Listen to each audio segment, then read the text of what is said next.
జై శ్రీరామ్. అందరికీ నమస్కారం. వెల్కమ్ టు న్యూస్ అఖండ. నేను మీ కస్తూరి శ్రీధర్. మిత్రులారా, దేశంలో మన హిందువులన్నా సనాతన ధర్మం అన్నా ప్రతి అడ్డగాడిదికి ప్రతి దారిని పోయే పొరంబోహం ఉండేప్పటికి కూడా సులకనైపోయేటట్టు ఉన్నది.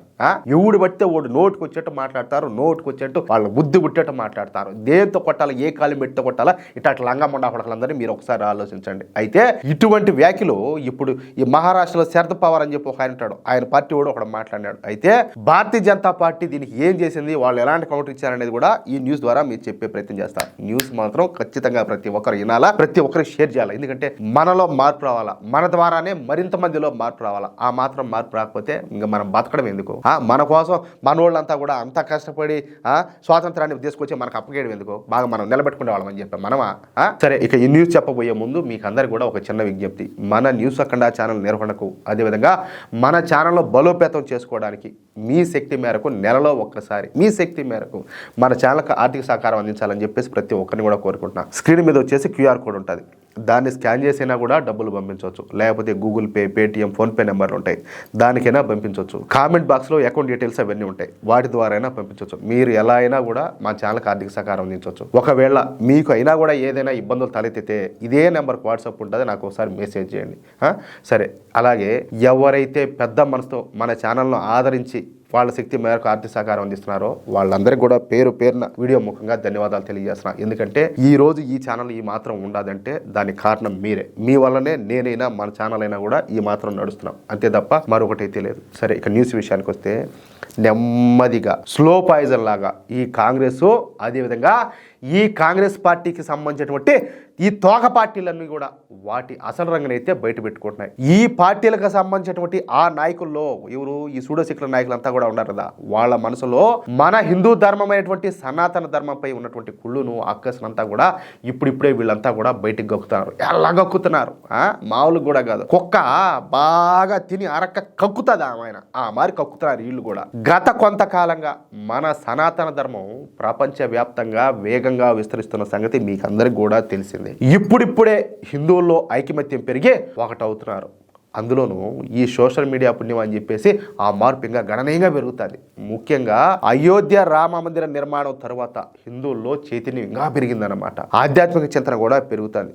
ఇప్పుడు హిందువులంతా కలిసికట్టుగా అన్ని కార్యక్రమాలను, ఉత్సవాలను కూడా జరుపుకుంటున్నారు. అదే ఇప్పుడు ఈ కాంగ్రెస్ పార్టీకి కావచ్చు, అదేవిధంగా దాని తోక పార్టీలకు కావచ్చు నిద్ర పట్టనేయడంలే. ఎందుకంటే హిందువులు బలపడినారు అనుకో, జీవితంలో జన్మలో ఇంకా భారతదేశం ఉన్నంత వరకు వీళ్ళు అధికారంలోకి రాలేరు అన్నమాట. అంటే వీళ్ళు రాజకీయ నిరుద్యోగులుగానే ఉంటారు. ఇప్పుడిప్పుడే ఏకమవుతున్నటువంటి హిందువులను మళ్ళీ కులాల పరంగా విభజించాలని చెప్పేసి ఈ సూడో సెక్యులర్ పార్టీలన్నీ కూడా కొత్త కొత్త కుట్రలకు తెరలేపుతాయి. సరే, ఇక అసలు విషయానికి వస్తే, జితేంద్ర ఔహాడ్ వీడు చెప్పా కదా, మహారాష్ట్రలోని శరద్ పవార్ పార్టీకి చెందినటువంటి అగ్రనేత అనమాట. అగ్రనేత అంతేకాదు 4 సార్లు ఎమ్మెల్యేగా కూడా గెలిచినాడు. చెప్పా కదా, ఇలాంటి వాళ్ళకు ఓట్లేసి గెలిపించేదానికి మన వాళ్ళకి సిగ్గుండాలి, ఒకరు మన లజ్జ ఉండాల. శరద్ పవార్కు బాగా కావాల్సినవాడు అనమాట వీడు. వీడు ఒక కుళ్ళు పోతాడు, వీడి బతుకంతా కూడా దరిద్రమే. ఈ జితేంద్ర ఔహాడ్ గారు మాట్లాడతా, సనాతన ధర్మం ఈ దేశాన్ని నాశనం చేసింది, సనాతన ధర్మం మూలంగానే ఈ దేశం నాశనం అయిపోయిందని మాట్లాడినాడు. ఒరే బాడుకో, ఒరే లంగాలు లట్టుకో, నువ్వు, నీ నాయన, నీ తాతగారు, వాళ్ళ ముత్తాతలు అందరూ కూడా ఎవరంటే హిందువులే. మరి వాళ్ళు ఎంత డ్యామేజ్ చేశారు సనాతన ధర్మానికి, అది కూడా మాట్లాడు, దాని గురించి కూడా మాట్లాడు. అంటే నువ్వు చెప్పే ప్రకారం హిందువులంతా కూడా అలాంటి వాళ్ళే కదా. ఆ లెక్క ప్రకారం మీ నాయన, మీ తాత, మీ ముత్తాత, మీ కుటుంబం, మీ మొత్తం మీ ఖాందానంతా కూడా అంతే కదా. మరి మధ్యగా మా ఫ్యామిలీ ఇట్లాంటి లంగా ఫ్యామిలీ, లత్కోర్ ఫ్యామిలీ, పెద్ద డెకాట్ ఫ్యామిలీ, మా ఫ్యామిలీ వల్ల దేశానికి ఈ విధంగా నష్టం జరిగింది, లేకపోతే ఇతర మతాలకు మేము మా వాళ్ళు ఈ విధంగా ద్రోహం చేశారని చెప్పి అది కూడా మాట్లాడు, చెప్పు. అప్పుడు ఓహో, ఈడు టటోడా, ఈడు నాయని టటోడా, ఈడు తాత టటోడా, ఈడు ముత్తాత టటోడా, ఈడు బతుకంతా, ఈడు కొంప అంతా కూడా ఇట్ట మొండ కొంప అని చెప్పేసి మేము కూడా ఆలోచన చేస్తాం. ఓహో, ఇట్టటోళ్ళు మనలో కూడా ఉండాలని చెప్పి మేము అనుకుంటాం, అంతే కదా. మరి నీ ఫ్యామిలీ గురించే మొదట చెప్పాలి కదా మీరు ఎట్టటోళ్ళు. ఎందుకంటే నువ్వు ఒక హిందువుగా చాలామంది అవుతావు కదా, సిగ్గు లజ్జ ఏ మాత్రం కూడా లేకుండా, ఆత్మాభిమానం కూడా లేకుండా, బతుకు జేడా. ఛత్రపతి శివాజీని రాజును కాకుండా అడ్డుకునేది కూడా ఈ సనాతన ధర్మమే అని చెప్పి మాట్లాడినాడు. వీడికి మైండ్ మైండ్ ఉండదా ఎండ మింగనపోయిందా ఏమైంది? ఛత్రపతి సంభాజీను ఔరంగజేబుకు అప్పగించింది కూడా ఈ సనాతన ధర్మమే, అంబేద్కర్ను అవమానించింది కూడా ఈ సనాతన ధర్మమే అని మాట్లాడాడు. అంబేద్కర్ గారిని అవమానించింది సనాతనం కాదురా, గూట్ ఎందుకులే, సనాతన ధర్మం కాదు. కాంగ్రెస్ పార్టీ వాళ్ళు అవమానించారు అంబేద్కర్ గారిని. తెలిసే మాట్లాడాలి, తెలియకపోతే డిక్కీలు మూసుకోవాలా, అడ్డమైన మాటలన్నీ కూడా మాట్లాడకూడదు. అర్థమవుతుందా? ఈ విధంగా నోటికొచ్చిన కారు కోతలన్నీ కూడా కూసినాడు. మళ్ళీ హిందువుల్లో కుల సమీకరణాలు జరగాలని చెప్పేసి పిచ్చి వాగుడంతా కూడా వాగినాడు. పైగా సనాతన ధర్మం ఒక టెర్రరిజం అని అర్థమవుతుందా, ఆ ధర్మాన్ని పాటించే వాళ్ళు తీవ్రవాదులంట తీవ్రమైన వ్యాఖ్యలన్నీ కూడా చేశాడు. నిజంగా సనాతన ధర్మం అనేది ఒక తీవ్రవాద మతం అంటే ప్రపంచంలో ఈ పాటికి సనాతన ధర్మం తప్పితే ఇంకొకటి ఉండేది కాదు. సరే ప్రపంచం మాట పక్కన పెట్టు, మన దేశంలో సనాతన ధర్మం తప్పితే ఇంకొకటి ఉండేది కాదు. ఏ విధంగా పెరుగుతున్నాయి మన దేశంలో ఈరోజు ఇతరత్ర మతాలన్నీ కూడా, వాళ్ళ సంఖ్య ఏమో పెరుగుతూ ఉంటే హిందువుల జనాభా ఏమో తగ్గిపోతారు. మరి ఇది ఒక తీవ్రవాద మతం అయితే ఎట్ట పెరుగుతారు, అలా ఎట్ట పెరుగుతాయంటాలే. మరి వీడు అన్ని మాటలు మాట్లాడుతూ ఉంటే భారతీయ జనతా పార్టీ కావచ్చు, భారతీయ జనతా పార్టీ నాయకులు కావచ్చు చూస్తా ఊరుకుంటారా?